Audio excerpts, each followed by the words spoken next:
Good morning. My name is Nadia Rodriguez, and I am part of the Environmental Women Corporation as an administrative assistant. I am part of the Naracacmanta indigenous communities. The Environmental Women Corporation not only works with the Naracacmanta community, we also work with different indigenous communities all over Colombia.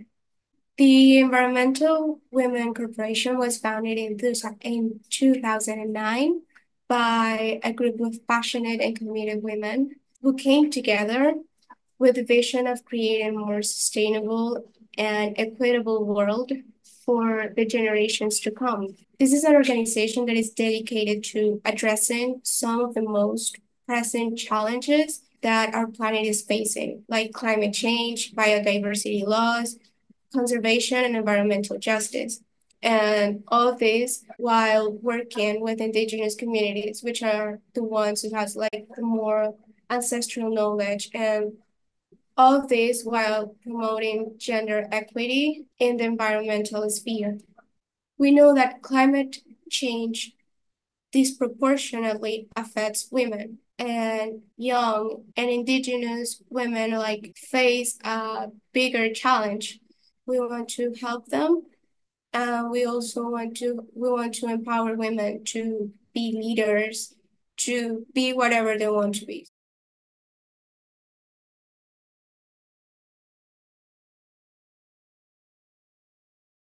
The Naracamanta indigenous community is located in Santa Marta, Colombia, in a difficult access area.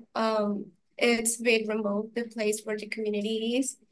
So this is specifically in the department of Magdalena in Colombia.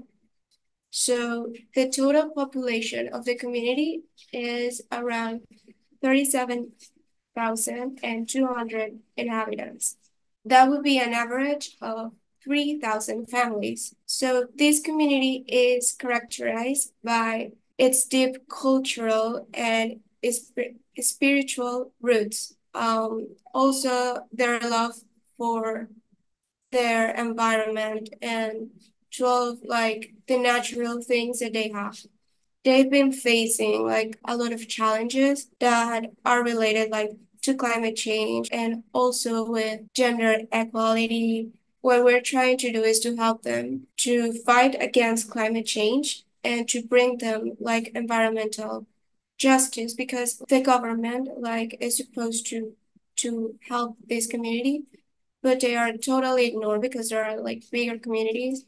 And so we try to focus like on these small communities that people really don't see. So we try like to help them like to be viewed.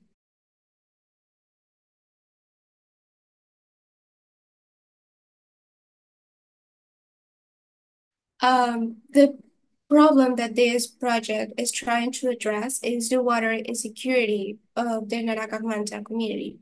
So this happens because the water supply is less than 5 liters per person weekly, which is way less than the average recommended by the World Health Organization, which is like 50 liters per person daily. So another problem is that the nearest water source is 500 meters away. So women who are the ones that have like the ancestral role of being the water recollectors have to make these long walks every day or more than one time every day to get water. And they are like exposed to, sexual harassment, sexual assault, and this is something we're trying to avoid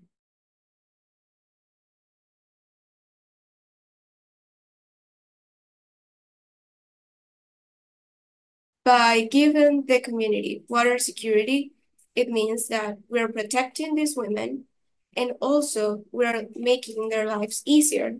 We're planning to do this by installing 10 solar panels. In addition, we're going to do a detailed assessment of the water source. We will design a piping water system for the distribution.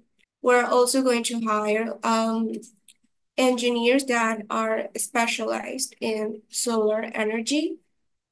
So after that, we will install the solar power hydraulic pump. We're also going to create a technical water committee who will be made up by 10 young people from the Naracagmanta community. We want to ensure that they are prepared for the long term so they can keep sharing this knowledge within the community. Just in case one person is missing doesn't mean like this is going to stop. So and like the final stage of this project will be like the continuous monitoring of the operation water supply and the solar energy system. We're also going to collect data of the quality of the water that the community will be consuming. They are extremely happy because of this project. And they let us know, like on the last meeting we had, the expectations that they have is that maybe in the future, there won't be only 300 families that will benefit from this, but more.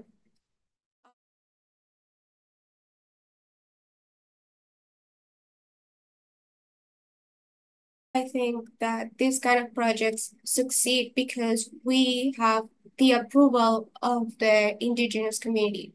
When we are going to even design a project, we talk to the community and we let them know like, hey, what do you think if we design a project about this? Do you think like the community will be on board? And then it goes to a meeting, and the meeting it is discussed and they let us know if they approve it or if they don't. After that, they ask, are you going to execute the project? Or they are always like asking constantly about it. So I think that's why it succeeds. I also think that it is important that indigenous communities get funding because, well, in the case of the Naracagmanta community, they live in a remote area. So it's difficult for them to have access to basic communities that we have like in the city. I think it's a way where we can help them like to prevail in time and also like improving their quality life.